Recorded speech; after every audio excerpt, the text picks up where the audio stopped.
Bonjour mes amis, que le Saint-Esprit vienne concéder à chacun la compréhension pour que vous puissiez percevoir, pour que tous puissent percevoir la volonté de Dieu pour leur vie. C'est ainsi que Dieu travaille.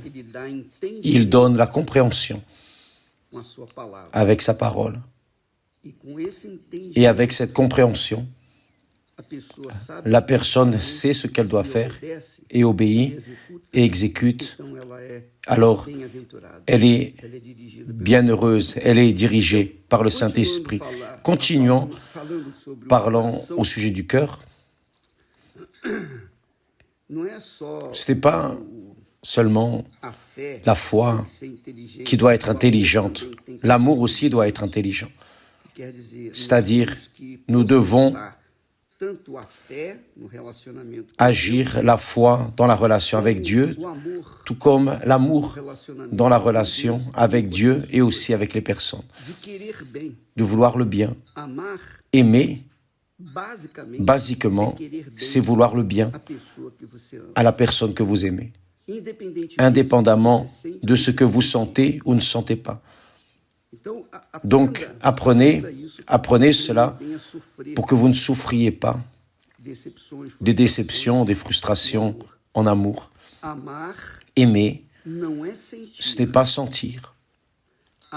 Aimer n'est pas un sentiment du cœur. Le pur et véritable amour n'englobe pas des sentiments. Le pur et véritable amour, c'est aimer ou vouloir le bien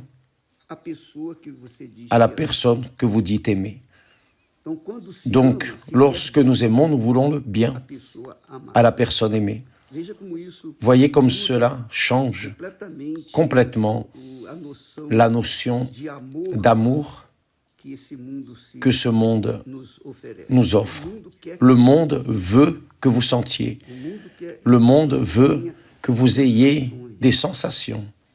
Le monde veut que vous ayez des émotions. Non, l'amour n'a rien d'émotion.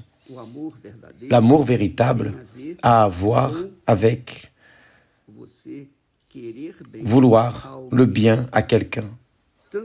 Si bien que beaucoup de personnes qui nous regardent en cet instant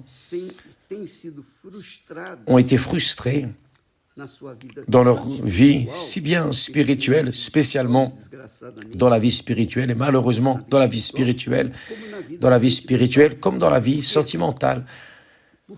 Pourquoi? Parce qu'elles veulent Dieu, veulent le salut, mais ne veulent pas aimer leurs ennemis. Elles ne veulent pas aimer ceux qui les ont offensés ou leur ont fait du mal. Mais si nous n'arrivons pas à pardonner, alors nous ne pouvons rien conquérir avec Dieu. Si nous ne pardonnons pas, nous ne recevons pas non plus le pardon de Dieu. C'est ce que Jésus enseigne. Si nous pardonnons à ceux qui nous ont offensés, notre Père Céleste nous pardonnera. Donc, c'est donnant. Si vous pardonnez, donc vous serez pardonné. Si vous ne pardonnez pas, vous ne serez pas non plus pardonné. Mais comment puis-je pardonner avec une personne qui a fait de ma vie une disgrâce, qui en a fini avec mon mariage? Une personne qui a pris mon mari de la maison ou mon épouse de la maison. Comment puis-je aimer une personne ainsi? Comment puis-je pardonner? Si vous dépendez de votre cœur, vous n'arriverez jamais à pardonner. Jamais. Parce que le cœur ne pardonne pas. Le cœur est corrompu et trompeur, il est perverse. Le cœur est mauvais et cruel. Le cœur ne pardonne pas. Mais si vous apportez le sentiment vers la raison, si vous si vous agissez l'amour en accord avec la raison, vous arriverez à pardonner parce que le pardon se fait dans la tête, tout comme l'amour se fait également dans la tête. C'est ainsi. Parce que Jésus a dit, aimez vos ennemis. Comment puis-je aimer mes ennemis? Si je pense en termes de cœur, de sensation, de sentiment, je ne vais pas réussir à le faire en aucune façon. C'est vrai. Moi aussi, je suis homme. Moi aussi, je suis chair. Je suis une personne. Je suis aussi enfant de Dieu. Jésus dit à tous ses disciples, ses suiveurs, que nous devons pardonner ceux qui nous ont offensés, que nous devons aimer nos ennemis. Mais comment puis-je aimer mes ennemis? Lorsque j'agis l'amour dans la tête, et dans la tête, je peux décider de vouloir le bien à mes ennemis. Dans ma tête, je peux décider, oh, je veux le bien à tel, à tel, à tel. Maintenant, dans mon cœur, non. Mon cœur, je n'ai pas le contrôle du cœur. Ni vous. Personne n'a le contrôle du cœur. Le cœur aime des choses qu'il ne doit pas aimer et hait des choses qu'il devrait aimer. Ce n'est pas ainsi. Le cœur est indomptable, incontrôlable. Donc, regardez du point de vue raison, tête. Aussi bien la foi en Dieu doit être basée sur l'intellect, l'esprit, tout comme l'amour. L'amour envers Dieu doit être fait dans l'esprit. Donc, dans ma tête, je demande, mon Dieu, comment puis-je aimer quelqu'un qui m'a fait ou qui me fait du mal? Je ne peux pas, mon cœur est indomptable. Je ne peux pas contrôler mon cœur. Je n'ai pas le pouvoir sur mon cœur, mais j'ai le pouvoir dans ma tête. Dans ma tête, je peux dire, je pardonne tel, je pardonne tel, je pardonne, je pardonne, je pardonne. Je veux le bien, je veux le bien, je veux le bien, je veux le bien. C'est-à-dire, quand je veux le bien à une personne qui me hait, qui me veut du mal, donc je suis en train de pratiquer l'amour que Dieu veut, que j'aime, que je pratique le pardon, que Dieu veut que je pardonne. Je laisse le cœur, je méprise, je tourne le dos au cœur et je commence à agir seulement par la tête.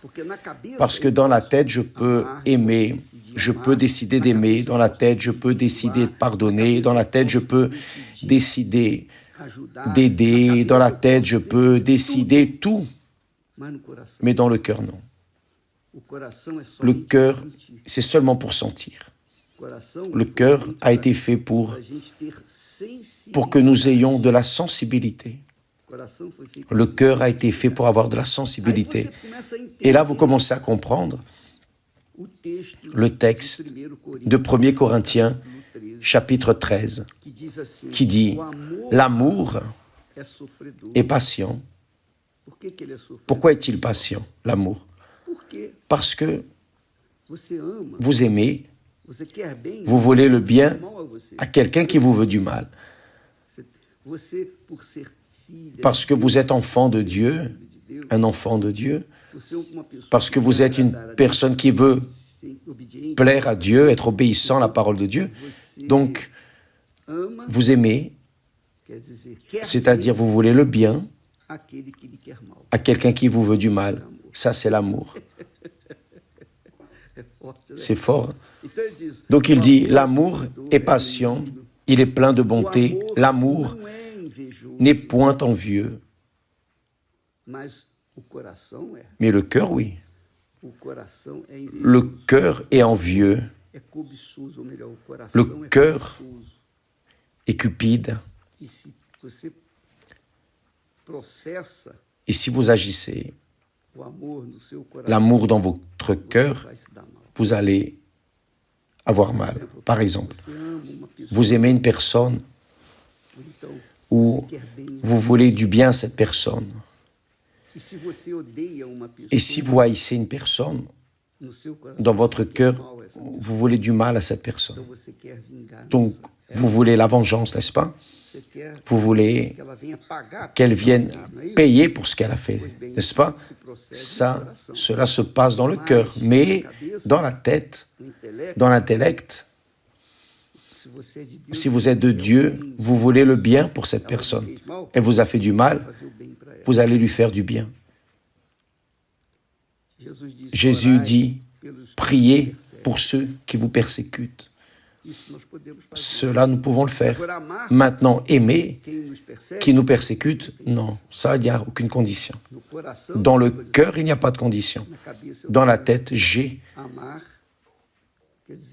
Aimer veut dire prier, demander, supplier en faveur de la personne qui me hait. J'ai ce droit. J'ai le contrôle de ma tête. Je décide dans ma tête. Je choisis dans ma tête. Mais dans le cœur, je n'ai pas de condition de contrôler. Donc il dit, l'amour est patient, il est plein de bonté. L'amour n'est point envieux. L'amour ne se vante point, il ne s'enfle point d'orgueil, il ne fait rien de malhonnête, il ne cherche point son intérêt. Intéressant cela. Dans le cœur ne cherche que ses intérêts, mais dans la tête, non. La personne décide, non, je vais tendre la main pour la personne. D'abord pour elle et après pour moi. Parce que dans la tête, nous pouvons décider de ne pas être égoïste, égocentrique. Il ne s'irrite point. Nous nous irritons, c'est dans le cœur, mais dans la tête, on décide de fermer les yeux, de ne pas voir. C'est la réalité. Fermer les oreilles, tout ça dans la tête. Dans le cœur, nous nous méfions, mais dans la tête, non, nous regardons avec de bons yeux. On regarde avec de bons yeux. Nous cherchons à donner des excuses. Oui, tel a fait ça avec moi. La pauvre, elle devait avoir un problème, alors elle était comme ça, désorientée. Enfin, on donne des excuses à la personne qui a failli envers nous. Donc dans la tête, nous avons les conditions de décider de vouloir que le bien, ce qui est l'amour. Dans la tête, la personne ne se réjouit pas avec l'injustice, mais dans le cœur est vengeur, il se réjouit, il veut la mort de l'ennemi. Donc il dit ici, le cœur, l'amour, il ne se réjouit pas de l'injustice. Il ne se réjouit point de l'injustice. Parce que dans la tête, il a conscience que nous tous, nous nous trompons, nous avons des failles. Celui qui n'a pas de péché lance la première pierre, c'est-à-dire nous sommes tous de misérables pécheurs et nous vivons par la miséricorde de Dieu. Et s'il a compassion de nous, s'il nous voit avec miséricorde, avec amour, veut notre bien, si nous sommes ses enfants, si nous avons son ADN, donc nous aimons les personnes selon sa volonté, c'est-à-dire dans la tête. Donc, mais il se réjouit de la vérité. Ça, c'est une bonne chose, n'est-ce pas? Dans notre cœur, nous ne donnons pas beaucoup d'importance à la vérité. On donne plus d'importance au mensonge. Mais dans la tête, on se réjouit de la vérité avec la justice. Il dit encore, l'amour est patient, l'amour dans la tête, pas dans le... Il excuse tout, il croit tout, il espère tout, il supporte tout. Il ne périt jamais. C'est l'amour que Dieu a pour nous. Dieu Amour, compassion, miséricorde, parce que Dieu n'est pas sentiment, Dieu n'est pas cœur, Dieu n'est pas cœur, Dieu est esprit, c'est-à-dire tête, intelligence.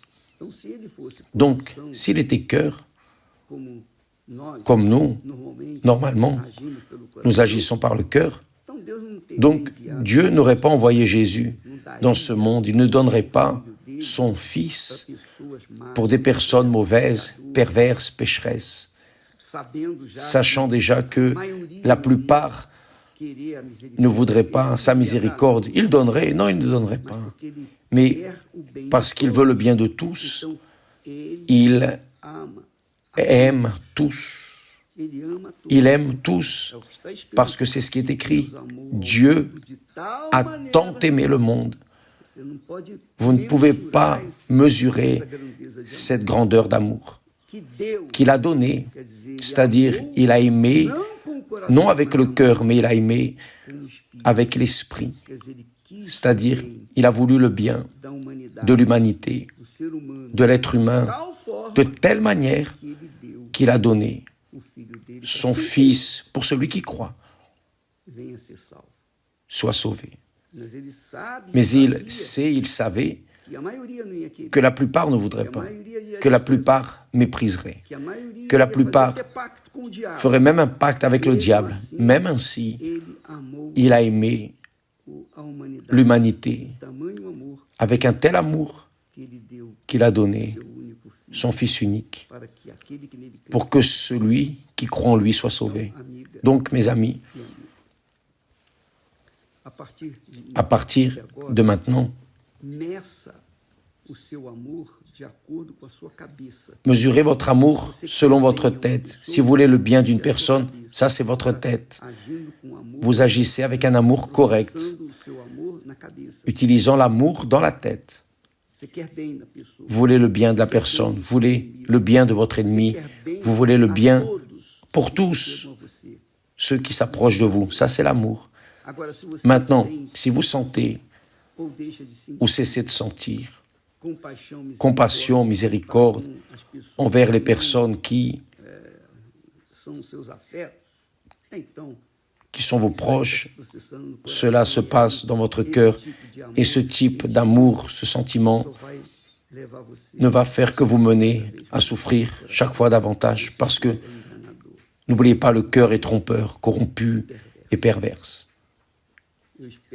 J'espère que, étant ainsi, vous ayez conscience, vous soyez déjà conscient où vous devez agir votre foi et aussi vous devez agir votre amour. Tout dans votre tête, dans votre esprit, pas dans votre cœur. Parce que le cœur est fait pour sentir. Il n'est pas fait, il n'a pas été fait pour décider rien pour l'être humain. Que Dieu vous bénisse tous et à demain, au nom de Jésus. J'espère que vous ayez compris ces mots. Si vous n'avez pas compris, écoutez de nouveau. Écoutez autant de fois que cela est nécessaire, mais mettez dans votre tête que aussi bien votre foi que votre amour doivent être ici, dans votre tête, dans l'esprit, pour que votre cœur vienne s'humilier, vienne servir, vienne vous servir juste avec la sensibilité, rien d'autre, d'accord? Que Dieu vous bénisse et à demain, au nom du Seigneur Jésus. Amen.